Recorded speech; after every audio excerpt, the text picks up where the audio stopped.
when suddenly he interrupts, the alien and I, not me and the alien. Most of us would probably be annoyed, but aside from the rude interruption, does your friend have a point? Was your sentence actually grammatically incorrect? And if he still understood it, why does it even matter? From the point of view of linguistics, grammar is a set of patterns for how words are put together to form phrases or clauses, whether spoken or in writing. Different languages have different patterns.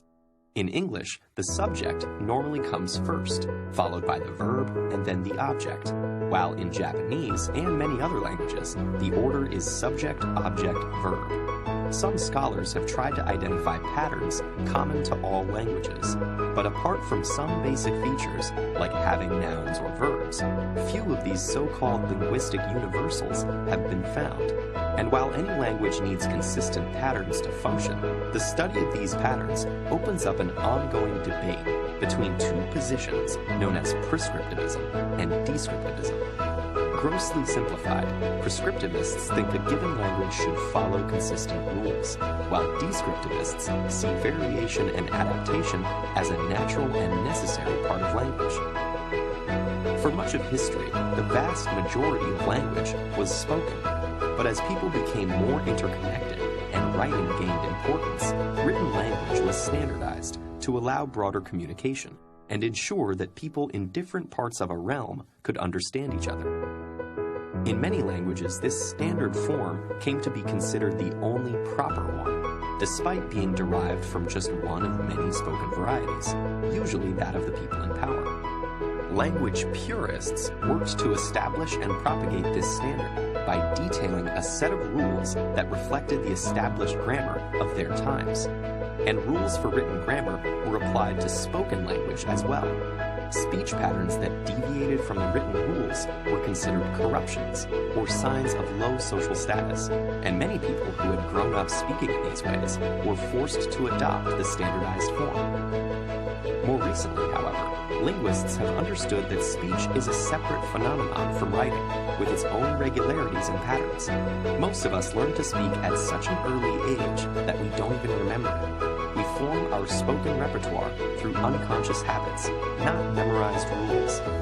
And because speech also uses mood and intonation for meaning, its structure is often more flexible, adapting to the needs of speakers and listeners. This could mean avoiding complex clauses that are hard to parse in real time, making changes to avoid awkward pronunciation, or removing sounds to make speech faster. The linguistic approach that tries to understand and map such differences without dictating correct ones is known as descriptivism. Rather than deciding how language should be used, it describes how people actually use it and tracks the innovations they come up with in the process. But while the debate between prescriptivism and descriptivism continues, the two are not mutually exclusive. At its best, prescriptivism is useful for informing people about the most common established patterns at a given point in time. This is important not only for formal contexts, but it also makes communication easier between non-native speakers from different backgrounds. Descriptivism, on the other hand, gives us insight into how our minds work and the instinctive ways in which we structure our view of the world.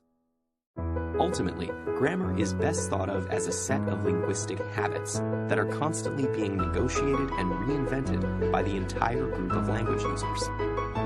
Like language itself, it's a wonderful and complex fabric, woven. Welcome to SIKHOFRED. In this video we will learn what is grammar,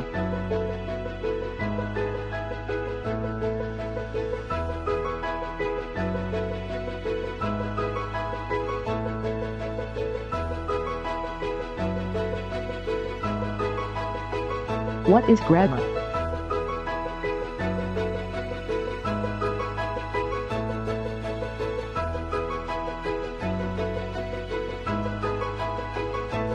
the set of rules and regulation that are used to read, write or speak of any language are called the grammar.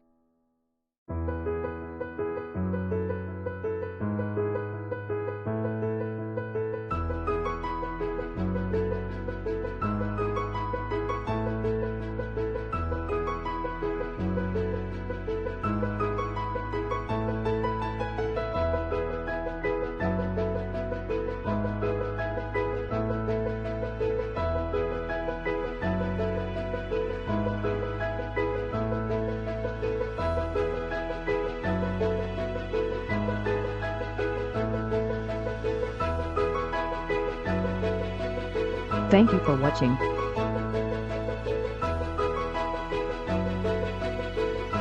Like SHARE, subscribe.